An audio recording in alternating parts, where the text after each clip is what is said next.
Welcome to Real Girl Talk Podcast Radio.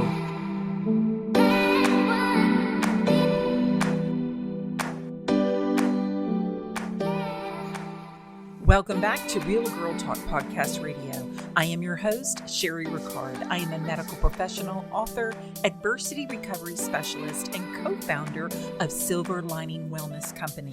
I love sharing my faith and bringing you fascinating guests, Friday Fire messages, thinking outside the box, sharing ideas for business, beauty, and lifestyle abundance, and always committed to keeping it real. Now let's level up and let's dive in. Welcome back to the show, ladies. My guest is Ava Johanna. She is the founder and visionary behind the Academy of Breath. It's an international breathwork and meditation school. She has been featured in top-tier publications like Well and Good, the Zoe Report, Yoga Journal, Buzzfeed, and Entrepreneur. Today, she is going to teach us on how to heal our burnout and experience a greater physical, mental, and emotional health. Hello, Ava. How are you? I'm doing so good, Sherry. Thank you so much for having me. Oh, I'm excited because I was telling you, this is really cool what you do. This is amazing. So I want to know, just tell everybody a little bit before we get started in your journey, because you have a bit of a background and where you came from to where you are today. But before we get to that, I want you to tell us a little bit about the Academy of Breath. Yeah, absolutely. So the Academy of Breath, at its very basic description, is an 8-week breathwork and meditation teacher training program that I created basically in the very beginning of the pandemic, at the height of a lot of the fear, a lot of the paralysis on which way to go, what to do now that the world was closed down. And not only were people searching online for answers, but people were also starting to and forced to search within for answers as well. For me, after years of teaching yoga, then really moving my expertise into teaching breathwork and meditation, which I know we'll get into, I saw the power of breathwork and meditation and how utilizing these practices on a daily basis could really blow your world open in the most profound way, from your physical health to your mental health to your spiritual health to your emotional health as well. And knew that my mission to get breathwork and meditation into as many hands as possible was going to be very hard for me to do on my own. So I created the Academy of Breath really with the intention of creating more teachers that could use these practices not only in their own life to create a life beyond their wildest dreams and to really tap into greater health and vitality for their physical body and their emotional body, but to also be able to pass these practices on to their students and their clients and their family members and their communities. And since we launched in 2020, we're moving now into our 5th cohort, our 5th group, and we've served over 260 students so far. It's really powerful because for me, the way that I see it is that every person that I serve, it creates their own ripple effect of sharing these practices out into the world, even if they're not even necessarily teaching them, but just like actually practicing for themselves. And so it's so exciting for me to see more and more people picking up these practices and really utilizing them to be able to become more empowered in their life, more empowered in their relationships, more empowered in their career. These practices are ancient, and yet at the same time, there's so much emerging research around how powerful breathwork and meditation are for optimizing our health, our immunity, our creativity. The list goes on. And so it's just an honor to be here with you, to be able to share with your audience, because I really do believe that we are all kind of sleeping on and just starting to wake up to like the greatest gift that we all have inside of us, which is absolutely free. And it's our breath. You know, that's really cool. Is this actually something that you researched, or did you invent this program and this teaching yourself? Yeah. So the practices that I teach have been around for thousands of years. They stem from India and North India and have been passed on through generations and generations through the yoga tradition. And so some people, if they've ever taken a yoga class, may have done some type of conscious breathing technique. And I found these practices through first going through a yoga teacher training, and then I fell in love with them. I remember calling one of my girlfriends and saying, I feel high right now. What is happening? And I was so just like lit up by being able to kind of like get high off my own supply, my own breath. that I enrolled in my own teacher training and studied alongside a teacher, and then enrolled in a meditation teacher training. And then what I found, though, through all of the teacher trainings that I did, is that they all offered some phenomenal type of education, but they felt like they were missing pieces. So one would be very heavy in the science, which I love. One would be more spiritual. One would be more physical, but it wouldn't really help equip you with, okay, now that I have these practices, how do I make a business out of this? How do I actually successfully get my work out to the world?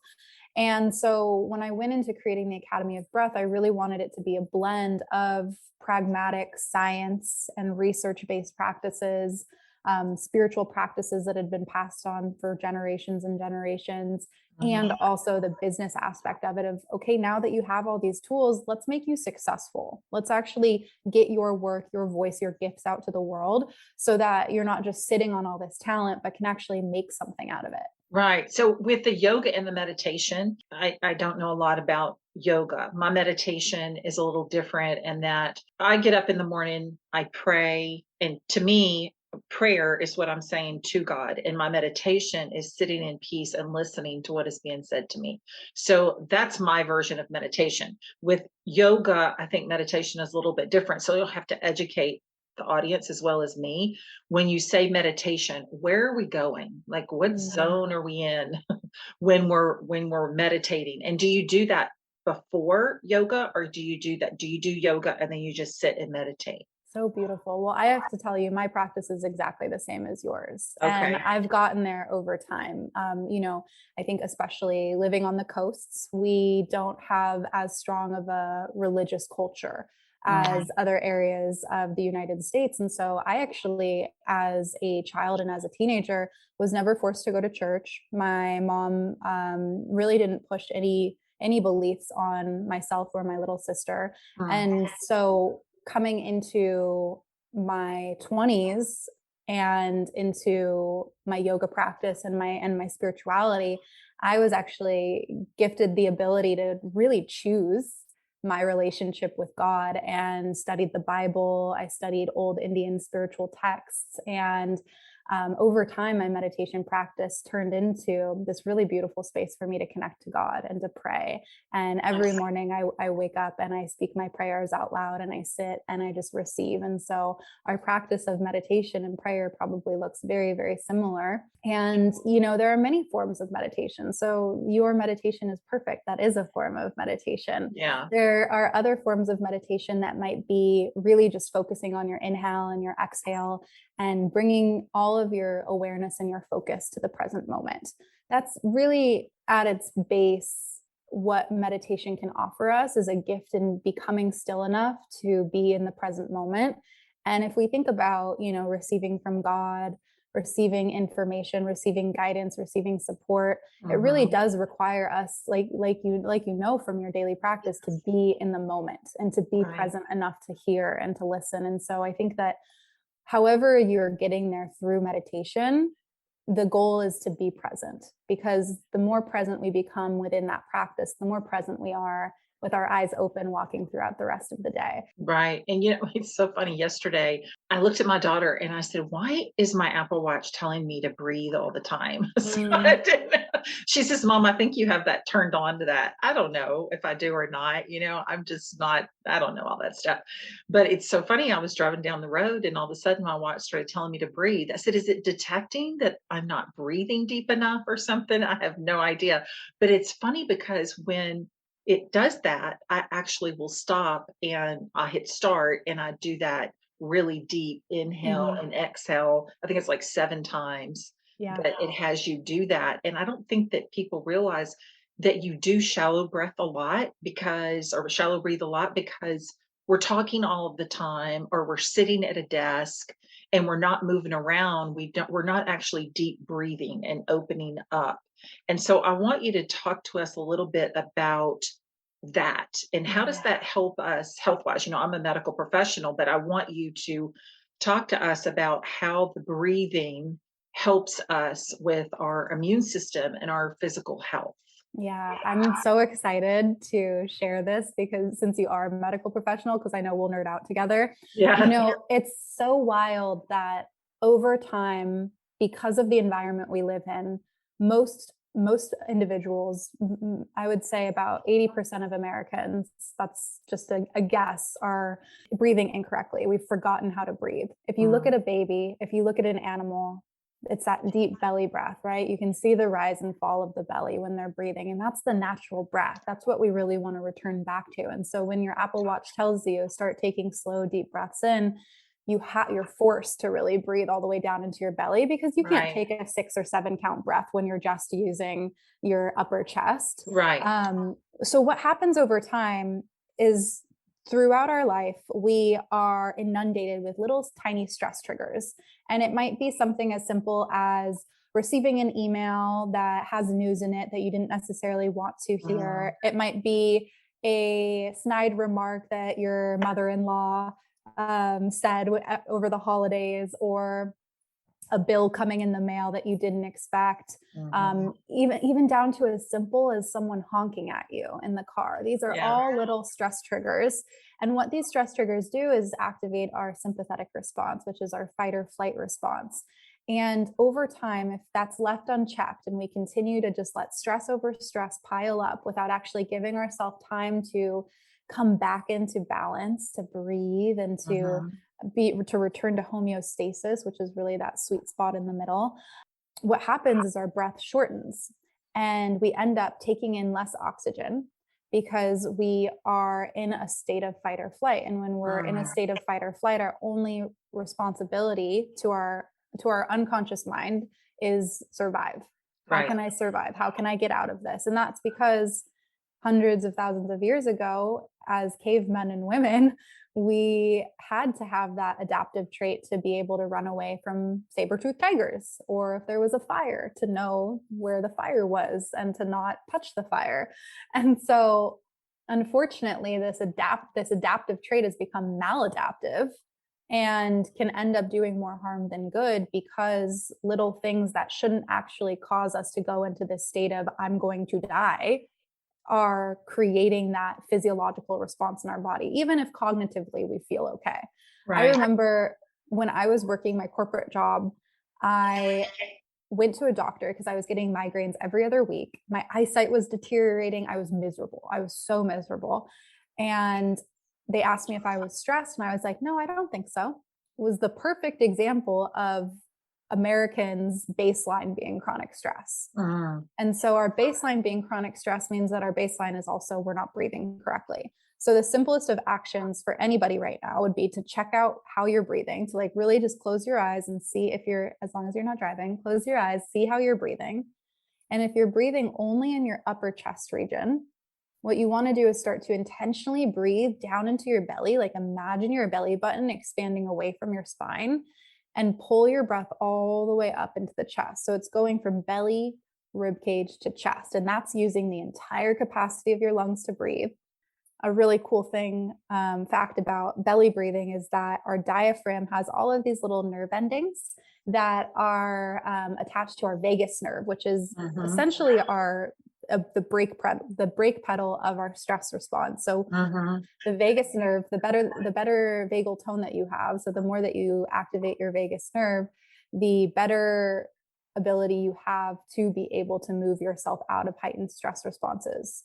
And every time that you do belly breathing, it's going to tickle those nerves essentially and activate the vagal tone, so you drop into your relaxation response. Should you do yoga every day?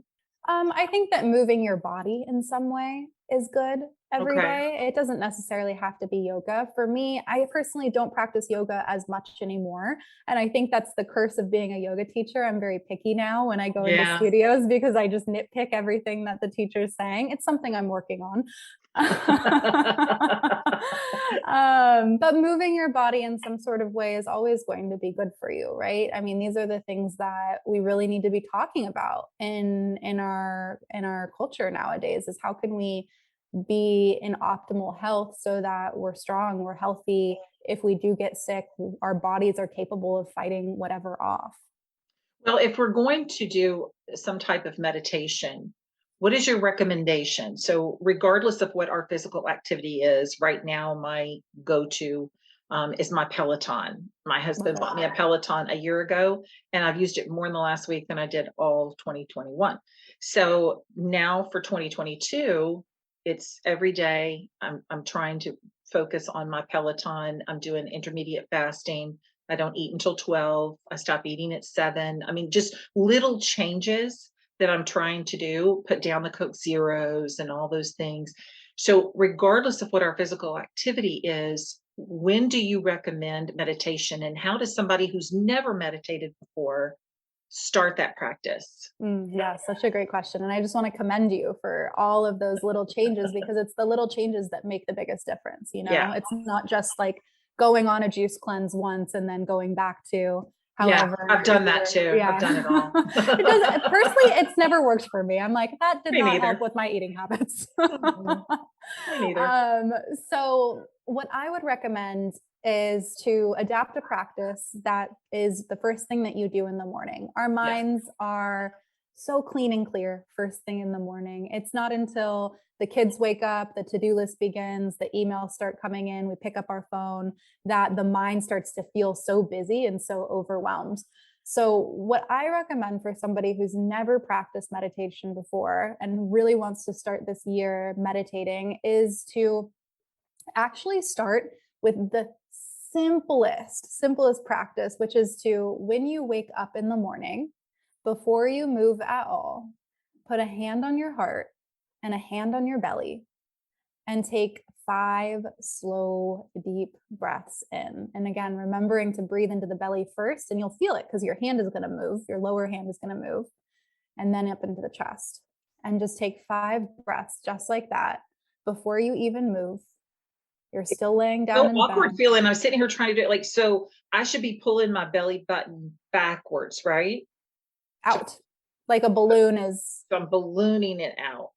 And then gotcha. Yeah. So it's almost like creating this wave-like effect in Right. the abdomen when you're doing it. So the belly expands, rib cage expands, chest expands. And that's really using the entire capacity of your lungs there. And if you've never done this practice before, it might feel awkward. It might feel uncomfortable. It might be hard to take that deep of a breath in, because we have to remember that the lungs have muscles, right? So we're Right. using muscles that have atrophied over time. But as you continue doing it, the easier and easier it gets. That's how people train to do free diving and are able to hold their breath for however many minutes underwater. It's just showing up consistently and doing the practice. So that's a very, very simple way to start that I think is like the path of least resistance. I'm not telling you to get a meditation pillow. You don't need to get a yoga mat out. You don't even have to move first thing in the morning. Just take 5 deep breaths in. And then to work your way up from there, what I would recommend is, finding, what I like doing is going on Spotify or YouTube or Apple Music and just typing in meditation music and finding a track that is however long I would want to meditate for. So one of my favorite artists on Spotify is East Forest. East like the direction, and forest like the nature. Mhm. And he has really great calm tracks that are anywhere from 3 to 25 minutes, and really beautiful music. And I will, depending on the day, just pick a track that works with however many minutes I have to meditate and have to sit down. And that way I have really calming music in the background that I can just breathe and sit and listen to. And it's not as alarming as like my iPhone alarm going off if I set a timer on my alarm. So that's something that I love to do. And again, what you can just do is follow your inhale and follow your exhale. When I first started meditating, what I did was just say, this is my inhale, this is my exhale in my head. And that kept me rooted. And every time my mind would wander, I would just notice that my mind would wander, and I'd come back to my inhale and my exhale. The point of meditation is not to be completely thoughtless. It's not to be perfect. Instead, again, like we mentioned, it's just to practice becoming aware, practice becoming present. So that's what I would recommend. And if prayer is something that feels inspiring to you, feels like something that you would like to include in your practice. The way that I do it is usually at the end. And like I said, I'll do just spoken prayer and I'll speak out loud to God and just like give my gratitude and just show up and, share all the things that I'm anxious about, apologize if I need to apologize, say gratitude for the things that have yet to come and ask for what I desire. And again, just sit and receive for a moment. So there's the cool thing about meditation is that it can be created in the way that you want it to. And I think that if anyone has tried meditation before and was like, that was hard, I didn't like that, it didn't feel like it was right for me, just know that like this practice gets to be yours. And anyone that's telling you that you have to do it a certain way and that it has to look specific, know that that's just their opinion. Right. You can make it look however you want. I think as the most important thing is that you're sitting down, you're getting still, you're spending time with yourself and slowing down. I'm a true believer in that, Ava, because it was probably, well, now it's been almost 2.5 years. I completely changed my entire morning routine. And, every now and then you have to venture off from it, but not much. I will tell you, in 2.5 years, I've been pretty consistent with the first thing that I do in the morning. And, I would get up and I listen to something that is spiritually motivating, whether it be a pastor, it could be one of the female ministers that I love, like Terry Seville Foy in Dallas, or Joyce Meyer, or somebody that fills me up. If I listen to them on my walk, then that's what I do first thing. Or I may decide to drink my coffee, but I still incorporate that first. That is the first thing that I do. And I have gotten in a practice where I do a lot of my journaling several times during the week. I do writes, I put my to-dos, my focus, my goals. I just wrote on my board here in the office 2022 restoration, because that's my word of the year, is to restore my health, restore everything that the enemy has stolen. I pray for restoration back to me. And so I do that in the morning. And I'm going to tell you, it has made a huge difference in me mentally and emotionally. I am a much calmer person. Now, I'm not saying I can be a pistol at times. Everybody that knows me knows that I can, but it has made me so much more grounded, to where if I do feel like I'm getting frustrated or stressed, I can control it better. Yeah. It's crazy, because you just changing that whole routine and staying on track with my goals and my dreams and all of my aspirations that I have. I've been able to focus a lot clearer, just changing that morning routine of prayer. And then, like I said, my meditation is I will sit and receive, and I will get quiet. There is no music. There's nothing. I make sure that I'm completely quiet when I'm doing prayer and meditation, because I don't want to hear anything. I don't want to hear sound, because I am one of those people that, the squirrel, I get very distracted. And so if I even hear the music, I'll start singing it. Or I'll start humming if it's a meditation music. That's just me. I have to have the still, quiet, just like the Bible says, be still and know that I am God.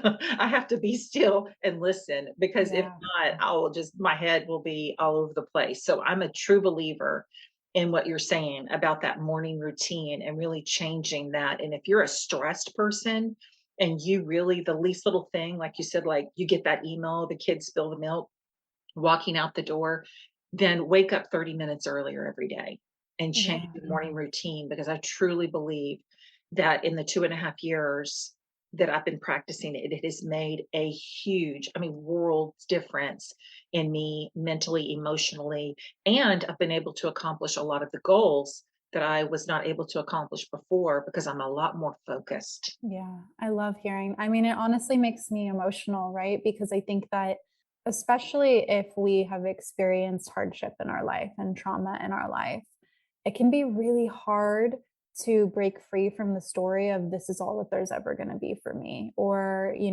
those big goals, those big dreams, that's for other people, that's reserved for others, but I would never be able to do that. And, I and my mother as well broke free from our stories. I would love to just like give Yeah.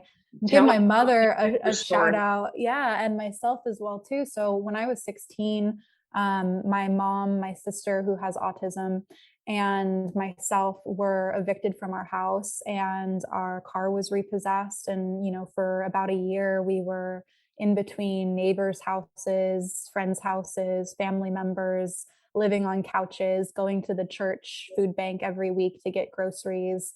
And, I grew up in a pretty affluent area in California. So it was really hard to see all of my friends, driving Range Rovers and have like Prada and Gucci bags at 16 years old, and to literally not know where I was going to be sleeping that night.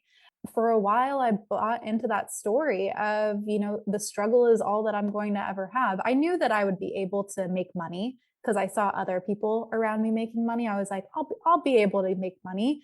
But, I'll be honest, I thought make money for a couple of years, then go marry a man who will take care of you, because that's all that you'll ever be able to amount to, which is just, I love my younger self so much. And I'm so grateful for her, and all the hard work she put in. And I'm also so grateful for this work that I do now that was able to really help me break free out of those mindsets, and break free for those mindsets for my mother as well too. Her whole life she was told that she wasn't smart enough, wasn't good enough, was never going to make anything of herself, and really did fall in line of just go marry a man that can take care of you. As she saw me starting to practice breath work, practice meditation, get focused, start my own business, create my own goals, a lot, all of the things that you just shared within your own life as well too. She saw that and said, I can do that as well too. And I was just talking to my mom the other day, and it's so funny. I was like, hey mom, since I got really amazing, how has that changed your life? and she was like, meditation has honestly been one of the greatest gifts that I've ever had in my entire life. And, now my mom, she goes to her church every Sunday. She's got such a beautiful relationship with God that she reestablished. She grew up Irish Catholic in Long Island, has her own daily practice of prayer and meditation and journaling and just being really intentional. And now she's in her master's program, getting her degree in psychology at Pepperdine University. So I just wanted to share that for anybody who's listening, to know that you, step by step, chip by chip, setting small goals for yourself, showing up consistently, getting focused, getting in devotion to whatever your dreams are. Yeah. You can do it. You can do it. There's nothing that's too big. And how did your 16-year-old self get away from that? I mean, you're 16, and so you're dependent on your mom, and my heart just goes out to your mom, because I cannot imagine the pain she must have felt for her children, because we don't care about what's going on with us. I could live on the street, I could do whatever, but Yeah. to bring my kids with me and subject them to that is that's heartbreaking for me. My heart goes out to what she went through with that. But you're 16 years old. How do you find that path, to say, okay, this is what I'm going to do. This is next step. I guess because there was so much wealth around me, Yeah. in my friends' families, and just in my community, I knew that there was a different way. And so for me, what that looked like actually at 16 was dropping out of school and going into independent study and working 2 jobs at 16 years old. Mm. For a while, I forgot that I only went to high school for about a year and a half, and in like an actual high school. Other than that, I did everything at home on my own time, and would go in once a week and turn in papers, and then I'd go work Right. at the restaurant. And so once I graduated, literally just barely graduated, I moved. I knew that I needed to get out of that community. I needed to get out of the suburbs. And so I moved down to San Diego, and started going to community college down here, and very quickly realized that I just wasn't someone who enjoyed the traditional route of school. Yeah. And I think it's not so much that I didn't enjoy the traditional route of school, it was that I didn't have any purpose there, because now I used to hate science. I love science now. I love psychology. I love it all if I'm interested in it, right? Right. Which I think is a totally different conversation about our Right. education Right. system. Exactly. But I, from my late teenage years, just thought hustle hard, get yourself a good job, get Mm. yourself health insurance and benefits, and you'll be okay. And once I did all of that, I was looking around again at that time where I was like, I'm not stressed, I'm good. And realized I was so unhappy. I was so disconnected from my relationships. And, I am so grateful that the company I was working at sat me down in their office and said, hey, we're going to give you a raise. And like I saw my life flash before my eyes and was like, oh, if I accept this raise, I'm going to turn into this girl who eventually turns into this girl who turns into this guy. And I don't want any of that. Like, I don't want that at all. And so that was the first moment that I realized there's never going to be an amount of money on a paycheck that will ever make me happy. So I better start figuring out quick what real happiness is. And that's when I had a girlfriend drag me to a yoga class. And I was like, wow, I feel good in my body. I want to make other people feel this good. Oh, that is such an awesome story. I mean, it's just like so cool to hear everybody's journey and what they go through and the tragedies that they've had in their life and where they've come to. And that's why I have this show. I mean, it's not just sharing all the different business. Yes, I have CEOs and, celebrities and business leaders and all this on the show, but I also do my Friday Fire messages because I want to just spread that inspiration and spread that hope. And one thing that I had just announced was that Real Girl Talk was downloaded in 2021 in over 28 countries, which Wow. just filled me up so much because I know the messages of hope and inspiration that I put out there and the work that I put into those messages and digging in the Bible deep and making sure that I'm saying the right thing, because I want to create the hope in people that have suffered through a lot of different challenges and, tragedies like yourself Yeah. and like me as well. I mean, burying my son 14 years ago was the worst thing I've ever been through in my life. And I look back now and I'm like, okay, like where I am now, how did I even get here? But Yeah. it is a lot of self-discipline. And I think that's what you have. You have to pick yourself back up. You have to have that self-discipline and that focus. And it's interesting that you said that you were watching what was around you and you had all that wealth around you because the Bible talks about creating your vision and making it clear. Well, your vision was what you saw every single day, just like a vision board that we create. You Mhm. saw that every single day. So what you saw, you draw into your life and you wanted happiness, however it was, and for you, you sought after it and you found it. And now you're sharing that because that's what it's done for you in your life. And I think that's incredible. I really do. Thank you. And I Thank you. want you to kind of talk a little bit about the New Year wellness.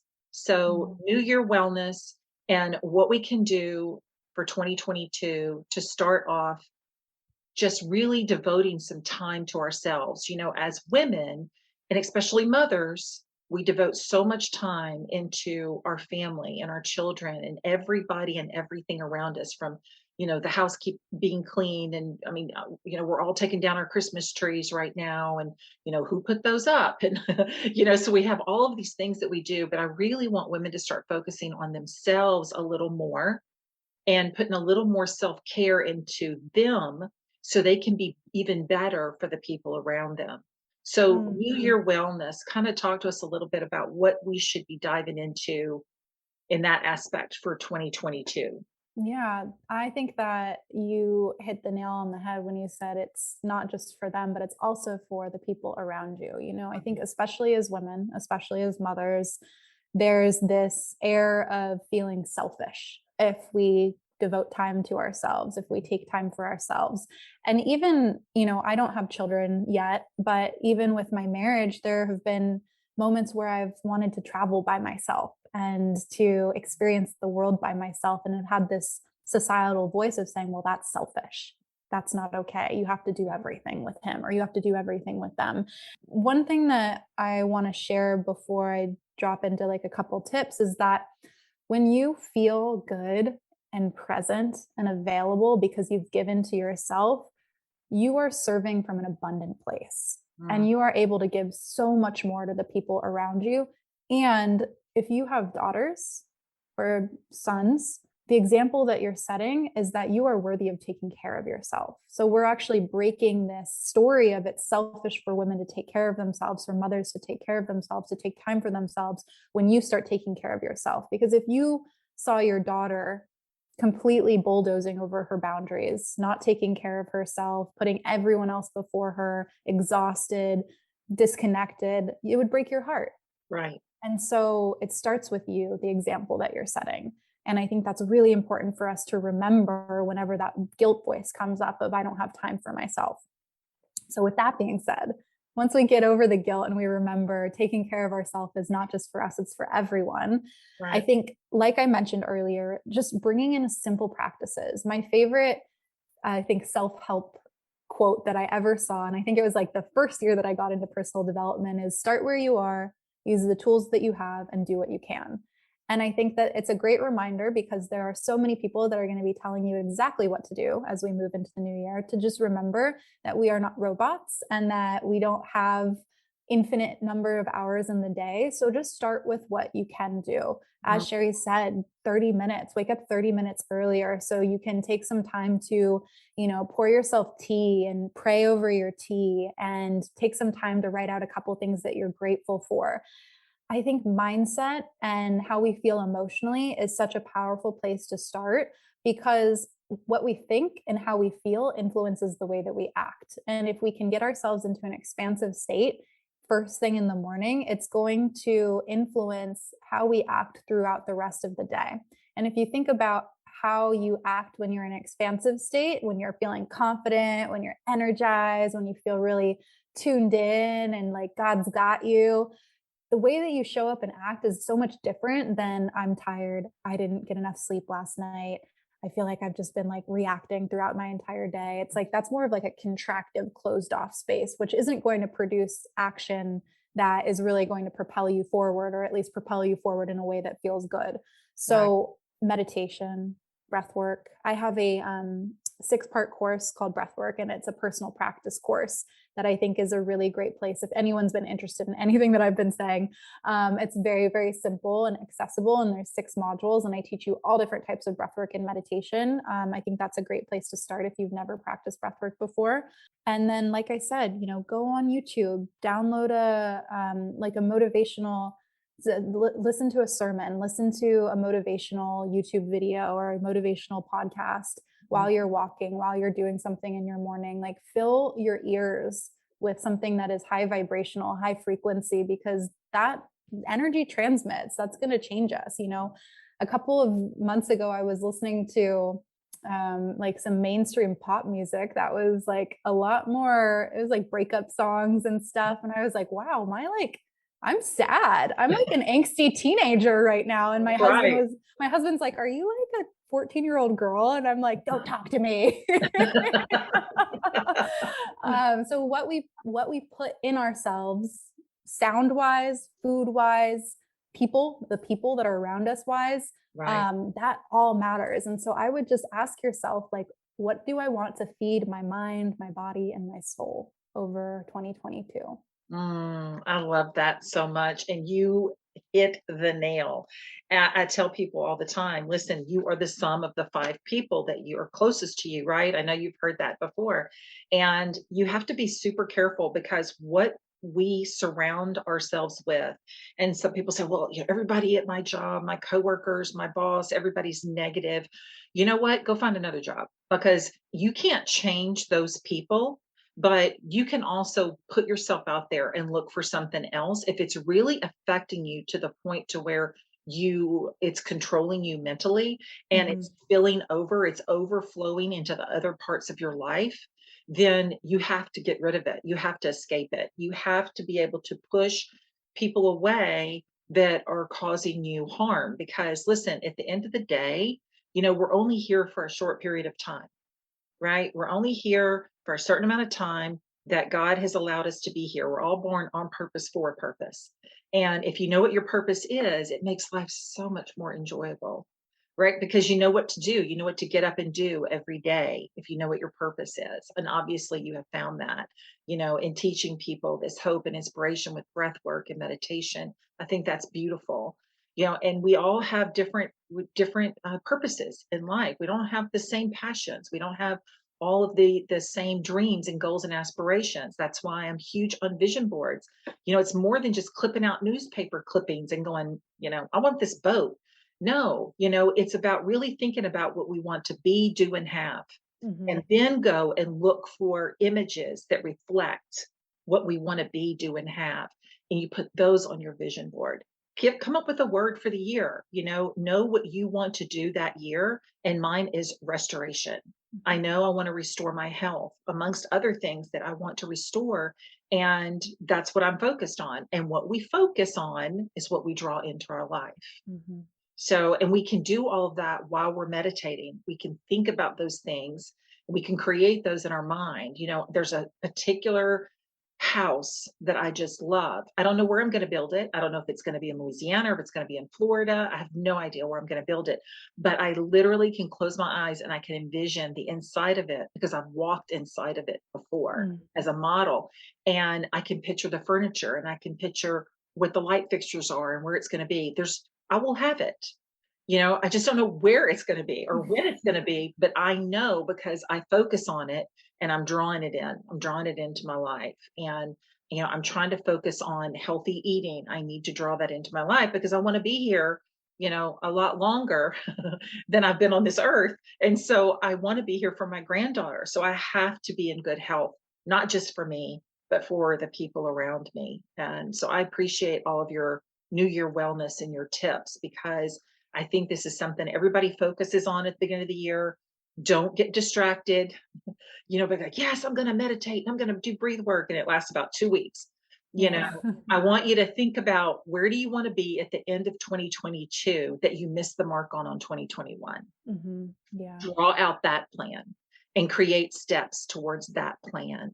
Because if you don't create a plan, you plan to fail. That sounds very cliche, I know, but it's true. Without a plan, you plan to fail. And that's with every aspect of your life. Hmm. I Yeah. appreciate you so much. And I want you to tell everybody a little bit about the 6-part course. Where can we find that, Ava? Yeah, absolutely. So on my website, academyofbreath.org/programs, you can see all the different programs that we have. Breathwork is really our introduction course. It's 6 modules.